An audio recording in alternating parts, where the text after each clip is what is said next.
Hey guys, how's it going? My name is Isabella, if you don't already know me. Welcome to the channel. I usually make vlogs about animals and pets and things like that, but today I'd like to make more of a motivational, inspirational vlog. So let's begin. I actually took down some notes to be sure to be coherent because I'm not very comfortable doing these vlogs, but I do believe that it will serve a good purpose. A disclaimer, I'm not a motivational speaker, but I do believe that I can help someone that's probably going through the same stuff that I've been going through life.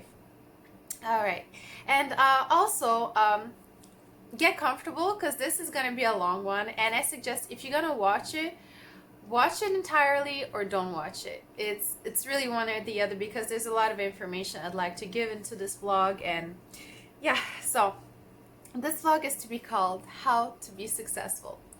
And you might just look at that girl in a hoodie sitting in her bedroom with little lights behind and wonder, how are you gonna tell me how to be successful? You don't look that successful.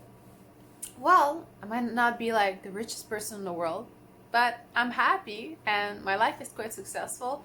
And I've learned over the years that it takes more than just gifts and luck in order to be successful and happy. So I often hear from people around me the words I can't, I cannot, it's not doable, not right now. A lot of times it's friends of mine that will tell me, no, it's not possible. In just random situations, really. I would just invite them someplace and that always bring up, I can't right now because I don't have the money for it. It's always around money is success in their minds. And I had a lot of friends over the years that we kind of drifted apart because some things that did say to me hurt me in a way that I only realized afterwards. I will give you an example. Once I had a girlfriend. We grew up pretty much together, and one day I said, let's go do this activity, it'll be fun. And she replied to me, I can't. I'm like, why not? Why can't you? She's like, you won't understand, you got money, Isabella. And at that point I'm like, what do you mean I got money? I am not a rich person. I do okay, I'm not even in the middle range. I'm just okay. But she said that you got money, Isabella, and I'm like, what do you mean by that? Me and this girl, we grew up in the same neighborhood, the same city. We went to the same schooling system. We had the same friends. We were the same age. We got our first shitty jobs at the same time. I worked at Harvey's flipping burgers, and she did, I do believe, a store job. So it was kind of more like glamorous, her store job. After that, she went on to doing more schooling. She has actually 2 degrees from college, and I dropped out of 6 months in college.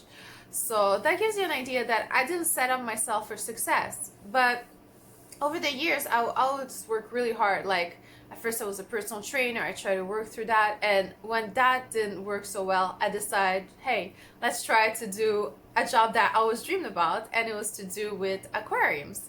So now I do that job. So back in those days, I was still a personal trainer. And she said, no, you won't understand. I'm like, why not? So it really hurt me to the core. And I went home and I'm like, something is wrong with me.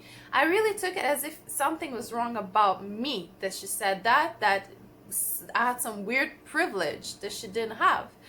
And I do believe that in that sense, she meant that she suffered for her money so much that it wasn't worth it to just ditch it on activities.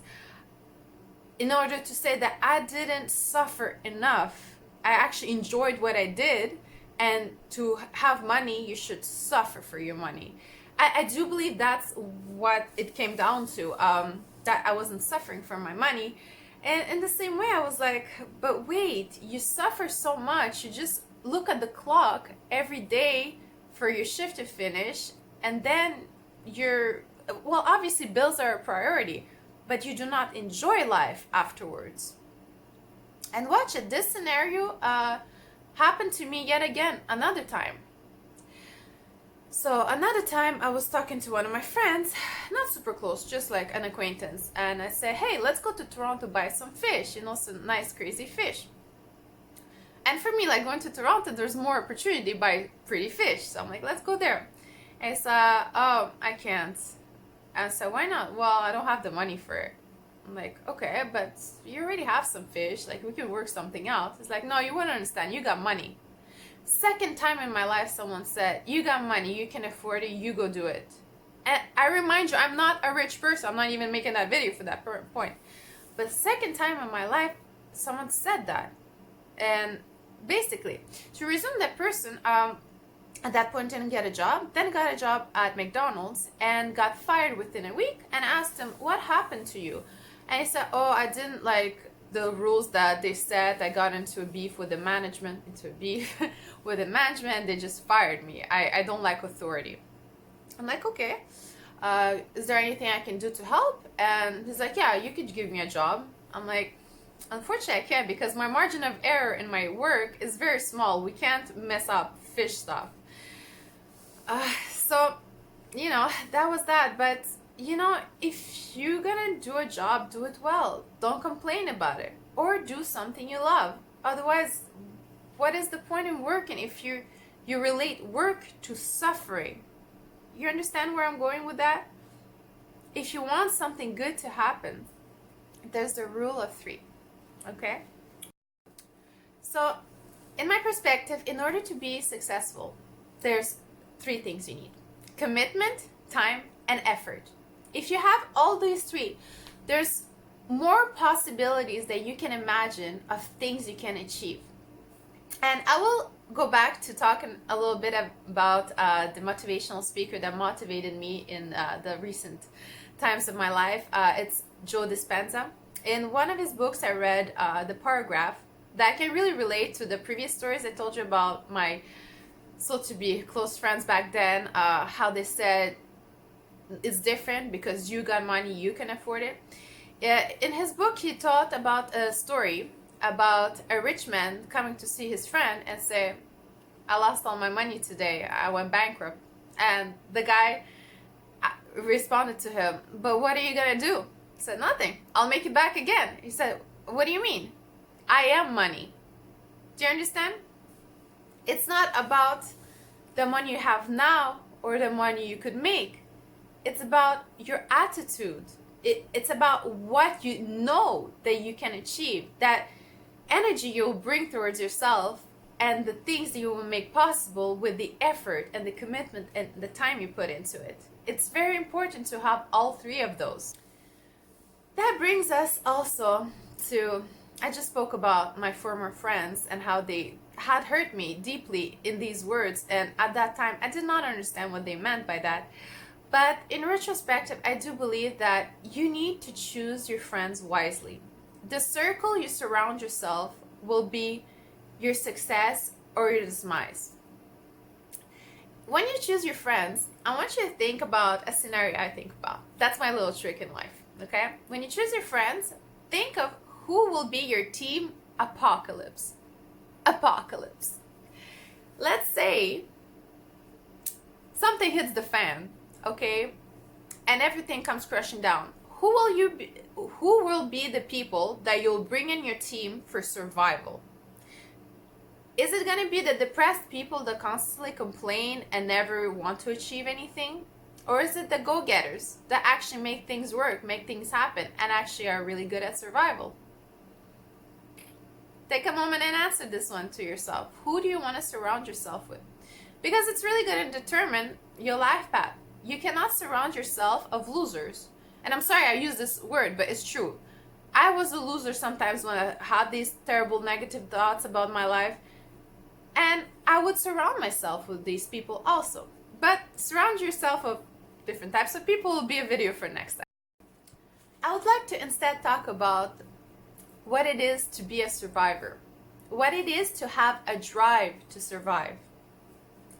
There's this saying that says, a man with a full belly will not hunt as efficiently as a hungry man. The moment you achieve a level of comfort, it kind of becomes your prison. Because if that comfort is so overwhelming that it prevents you from going and achieving your goals, then you are putting yourself in a prison. Whether it's for others you're doing it, or because of your own restraints of your own life, you have to determine what you really want and what kind of prison you'd like to put yourself in. The goal here is not to stay a sore loser. I know, I'm still being raw in this video, but you cannot let your past and your past sad stories define your future. It's counterproductive. Your past is in the past and there's absolutely nothing you can change. We all have a shitty past. Pretty much everyone I know has some terrible stories of their past. But if you constantly think and ponder of that past and let it dictate your future, you will live in your past and you will have the same results as you had in your past. And I really urge you to live in the future, think in the moment what you want to accomplish, and just forget that you were once. Don't let these negative words as I was abused, I was hurt, everything like that define your identity. You need to take today as the day that you are you, a brand new you, and you don't need to keep these tragic labels on your life. I had a shitty life too, but it doesn't mean I'll be Isabella the broken forever. It doesn't mean that, and you don't have to be that. Did you notice that a lot of very rich and successful people will also become extremely depressed once they reach a very high level of fame? There will be depression and drugs and crazy things happening. Do you know why this happens? It's because they lost the need to survive. When you have a need and a drive to survive, there's no such things as, there is clinical depressions, don't get me wrong. But you will not waste your time on small details that piss you off in life when you're being chased by a lion or like a tornado's after you. You will not think of like, oh, I don't like the shape of my toe or my job sucks. No, you will need to survive. And I want you to have that drive to survive on the daily. Not lose it ever. Not ever get so comfortable that you're numb and you start deviating into creating problems. Because oftentimes when we cannot fix one thing or we refuse to fix one thing, we create more problems just to numb out the first problem. And it's very important that you acknowledge these things with yourself, that you have like a little pep talk with yourself and think of all these things you're putting on the back burner just for comfort, which is not real comfort. Please take a moment today just to retrain your brain, redefine your identity, and if there's something you absolutely want to do in life and you have just put yourself the brakes always on that project, you always will find excuses to stop doing what you like. But if you have commitment, time, and effort, do it. Just do it. Alright? Thank you so much for watching this video. Honestly, I appreciate that you joined my vlogs. It's not something I expected doing, I'm just the fish girl. Why take advice from the fish girl? But if I have something positive that has helped me, why not just share it? So share it with your friends, like this video if you enjoyed, and see you next time. Bye!